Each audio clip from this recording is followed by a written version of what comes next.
여러분 안녕하세요. 네이스타입니다. 이번 에어프레미아랑 대한항공 공채로 인해서 좀 설렜었는데 이 영상을 클릭한 친구들은 아쉽게도 거기서 좋은 결과를 받지 못했고 또 그 답답한 마음을 해소하려고 클릭하다가 검색하다가 왔을 거란 생각이 들어요. 저 또한 예승이 시절에 어떤 항공사에 지원을 했다가 최종 면접 단계에서 탈락을 하면서 그 탈락의 여운이 상당히 길었고요. 마음도 너무 많이 쓰리더라고요. 실제로 저는 탈락하고 나서 6개월이나 방황을 하면서 많은 힘든 시기를 보냈는데 여러분들은 바로 털고 일어나서 페인 분석하려고 이 영상을 켠 거겠죠? 더 대단한 사람들이라고 생각합니다. 저를 탈락시켰던, 그냥 말할게요, 아시아나항공 쪽은 진짜 로고만 봐도 속이 쓰려서 보고 싶지도 않았고 1년간 정리했었던 답변 노트들 한쪽으로 싹 치워놓고 구석에서 열어보지도 않았어요. 그 꼭 헤어진 전 남자친구 인스타 들어가서 막 살펴보는 찌질한 행동들 있잖아요.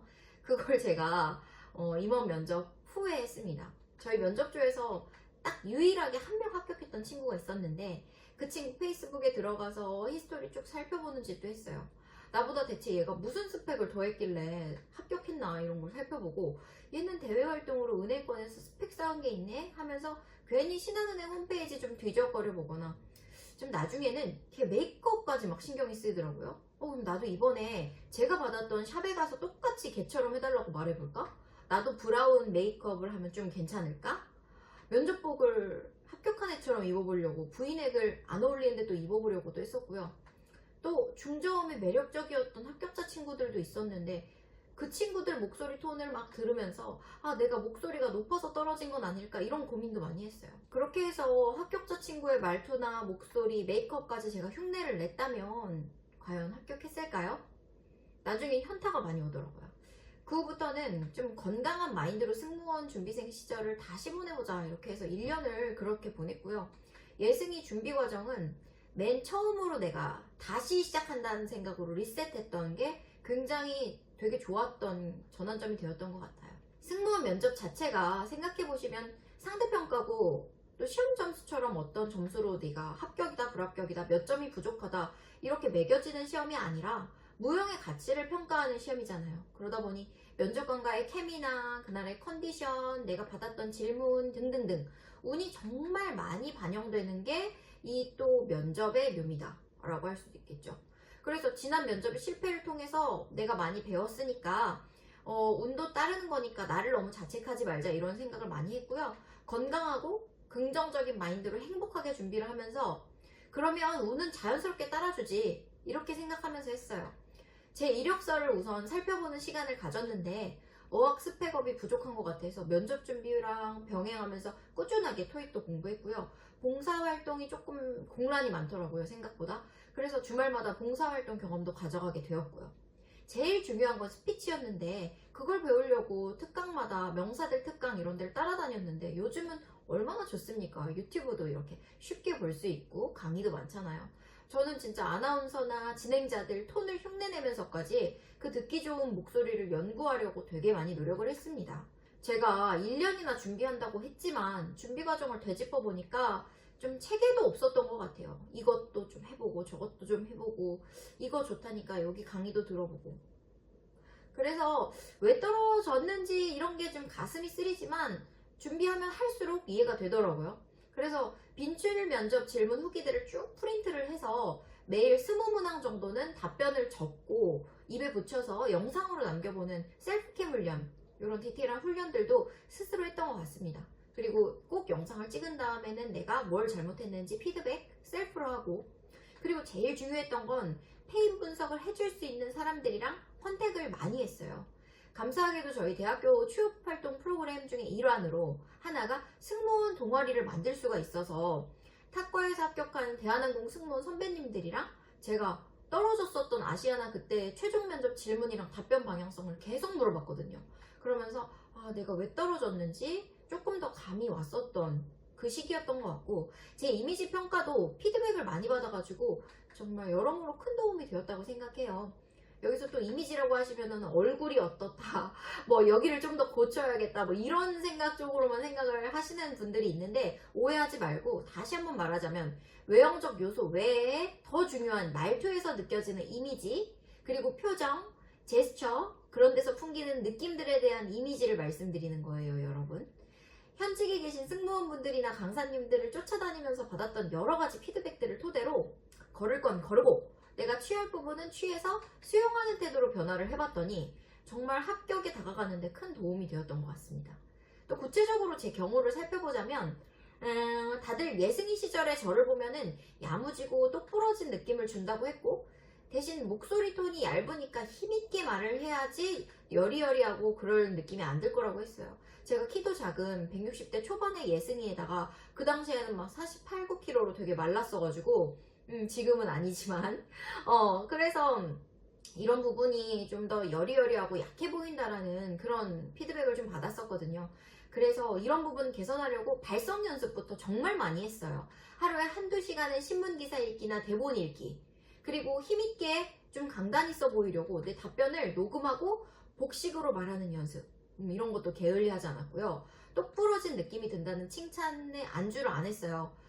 그럼 그런 칭찬을 받는 사람은 뭐가 부족하다라는 인식이 있을까 생각을 했을 때는 서글서글하게 다가가는 인간적인 부분, 융통성적인 부분이 약하다는 느낌. 왜 똑똑한 친구를 보면 그런 느낌이 없을 거라는 또 편견이 있잖아요. 그래서 그럼 이 부분을 좀 더 파고들어야겠다 해서 면접 답변을 만들 때부터 융통성을 발휘해서 고객들을 돕고 불만을 해결 잘했던 사례, 그런 원만했던 사례들을 주로 어필을 하려고 노력을 했고요. 또 위트 있게 말하는 연습도 많이 연구했어요. 면접 경험도 많이 늘렸고요. 면접 경험은요, 항공사 공채는 되게 한정적이에요. 또 언제 뜰지 모르잖아요. 그러니까 아르바이트 면접도 많이 보러 다니고 서비스 직종 기업 면접도 불사하고 여기저기 막 다니면서 연습을 했어요. 사실 제가 강의 때 너희가 면접 한 번 보러 가는 게 사실은 10번 어디 강의 듣고 공부하고 스터디 카페 가고 이거보다 낫다라고 이야기를 많이 했거든요. 면접장을 자주 다니니까 확실히 배포도 커지고 뭘 더 연습을 해야 할지 나에 대해 정말 많은 공부가 되는 시간이었다고 생각합니다. 대한항공 합격까지 결국에는 2년 반이라는 시간이 걸렸는데 결국에 합격을 했었던 이유는 포기하지 않고 내 자신을 믿고 앞만 보고 계속 달렸던 제 태도 덕분이라는 생각도 듭니다. 여러분도 충분히 할 수 있어요. 제 합격자 제자들도 보면 키가 작은데도 저토익인데도 전문학사 출신인데도 스펙이 많이 부족한 편인데도 등등 다들 약점이 있고요. 자기만의 그런 취약점, 컴플렉스 이런 거 다 있어요. 사람인지라. 그럼에도 불구하고 합격한 승무원 친구들이 참 많습니다. 제일 중요한 건 면접에서의 이미지랑 스피치 능력이니까요. 내 자신을 믿고 꾸준하게 도전을 이어가시길 바랄게요. 그럼 반드시 그 끝엔 여러분들이 유니폼을 입고 여러분들이 꿈꾸는 것처럼 많은 사람들과 웃으면서 행복하게 전문적으로 열심히 비행하고 있는 여러분의 모습을 발견하실 수 있을 겁니다. 제 이 이야기를 듣고 선생님 다시 한번 해볼게요. 이렇게 마음을 먹었지만 방법을 모르겠어요 하는 친구들도 있을 겁니다. 저 때야 이런 강의나 과외, 유튜브 이런 것들 활성화되지 않았고 멘토 만나는 게 많이 어려웠었기 때문에 정말 어려웠죠. 그래서 전연차 카페에만 이렇게 의지하고 대형 학원에 가는 것밖에 답이 없어서 참 많이 답답했었는데요. 요즘 세상이 좋아졌잖아요. 전국에 많은 이런 고민을 하는 예승이들을 위해 제가 스피치도 이미지도 여러분들을 체크해 드릴 수 있는 모든 것들을 넣어서 1월 달부터 2달 과정 1월, 2월, 3월 달에 또 채용 소식들이 많이 있더라고요. 그래서 채용이 될 거라는 기대하에 1, 2월, 2개월 바짝 체계적으로 준비하고 싶은 친구들을 위해 정규 과정을 마련했습니다. 탈락했다고 그냥 여기서 아쉬워하지 마시고 좌절하지 마시고 이번 강의를 통해서 저랑 같이 한번 해보시자고요. 그래서 제 강의는 대부분 온라인으로 되지만 또 그 수업 중에 2번은 1월의 말, 2월의 말, 월말에는 오프라인으로 서울에서 만나서 직접 또 많은 이야기도 해주고 같이 좋은 시간 가져볼 테니까요. 직접적인 멘토가 필요하고 체계적인 준비 과정이 좀 필요해서 3월이나 4월에 있는 봄에 따뜻한 그런 정기를 받아서 합격을 하고 싶은 친구들은 이 수업 신청을 하셨으면 좋겠고요.